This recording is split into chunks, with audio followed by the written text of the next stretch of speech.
We look at the angle of the curve, we make sure it's safe, we follow our tire stripes. I can't show you what turning at the wrong moment looks like, but let's think about it. Because this community uses stamps painted on the ground, I always know when I'm landing in my perfect spot.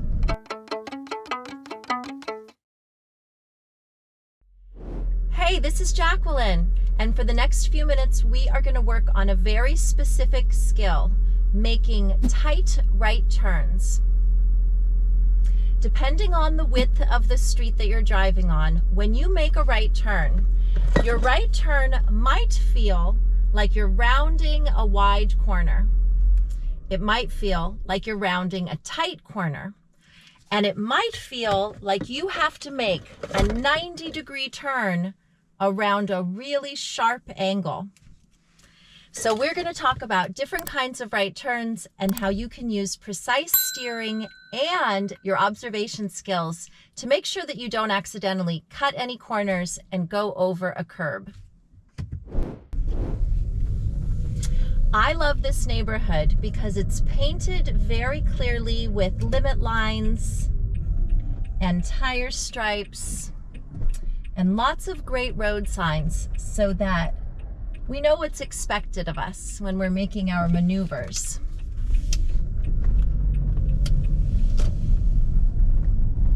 I can tell that I'm landing in the correct spot when I land directly on the tire stamps and the pictures on the ground.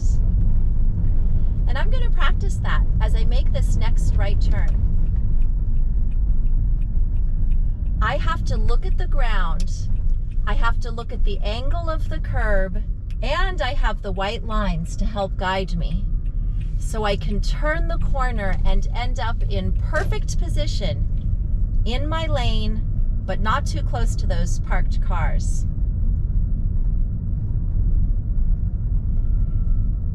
So when we're making a right turn, we're approaching, looking at the curb and seeing what kind of angle it is, and also looking at the other road hazards like parked cars.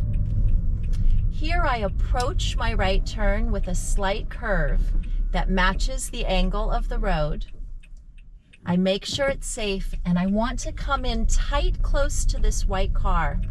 If I land on this white arrow, I know that I'm in perfect position for that tight right turn. And the reason that I have to stay close and tight to the right is that if there was a car coming in the left lane, I would not want to take up any space.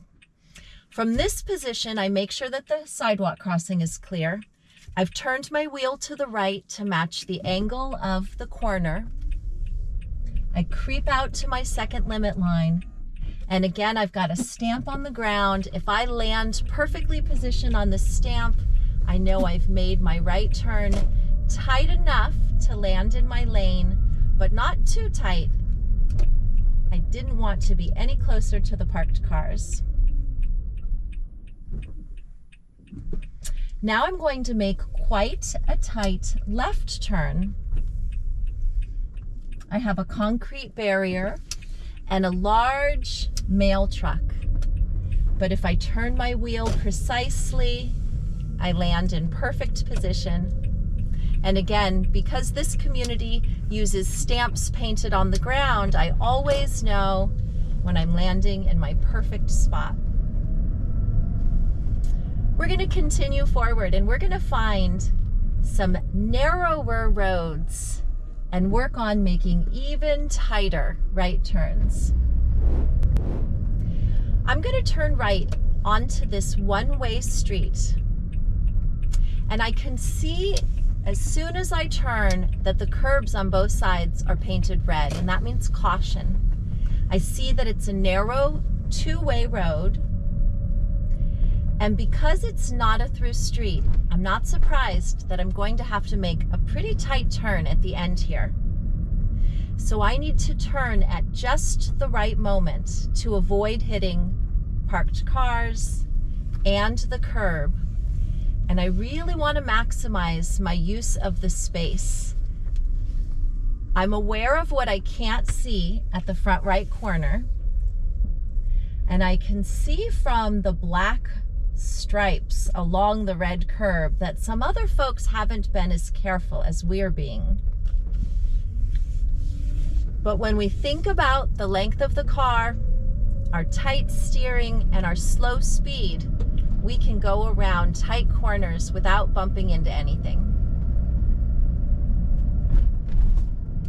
Next, let's make a tight right turn at this T intersection. We always remember full stop at every T.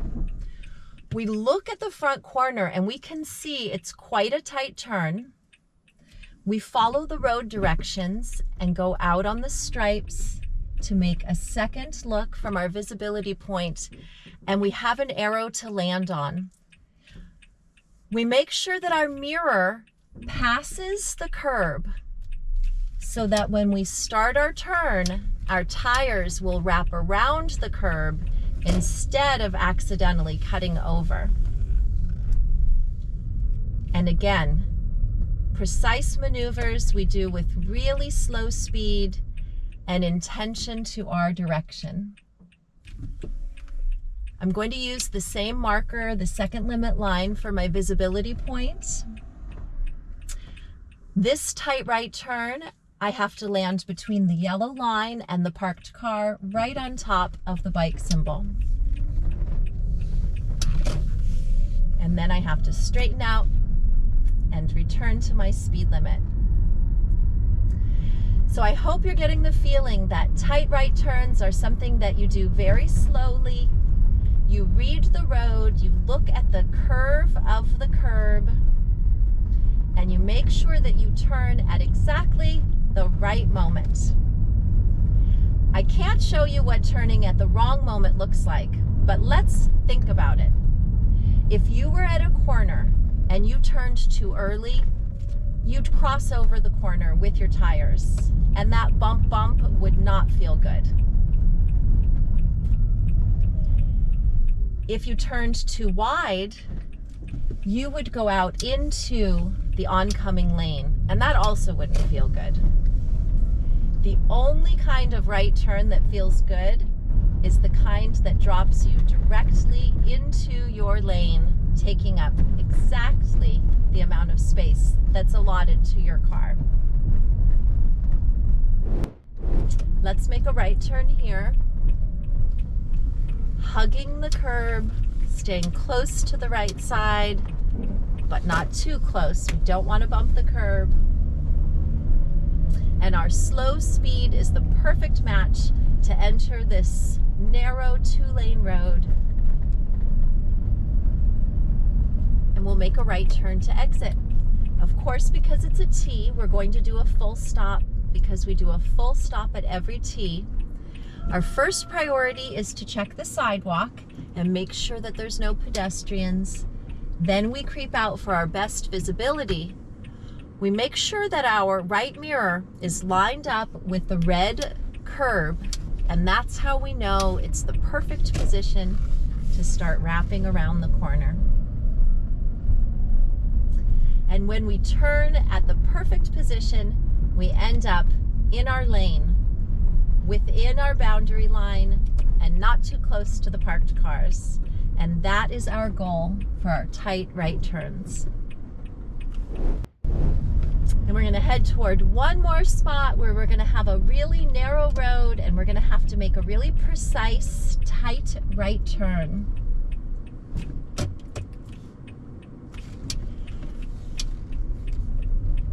Always making sure that we yield to traffic if we need to, and when it's clear, we just get to keep going. So we're going to go all the way up to the stop sign, and we're going to make a right at the end onto a really narrow, curvy road. So we have to be in perfect position for a perfect turn. And we can see that this turn is drawn for us. The traffic engineers don't want us to hug the curb too much because they don't want us to end up hitting a parked car.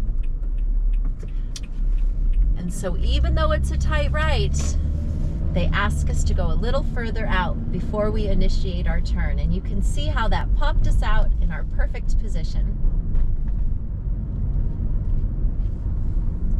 The yellow caution sign ahead shows us that we have a sharp right curve leading up to our stop sign, and we are going to turn right at the stop.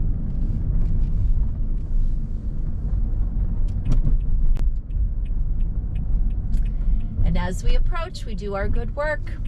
We look at the angle of the curve, we make sure it's safe, we follow our tire stripes, turn just enough while controlling our speed, and we end up in perfect position. I hope you feel like you have a better understanding of how to make tight right turns. Reading the road, scanning for hazards, controlling your speed, and turning just enough to wrap around and put you in the perfect position.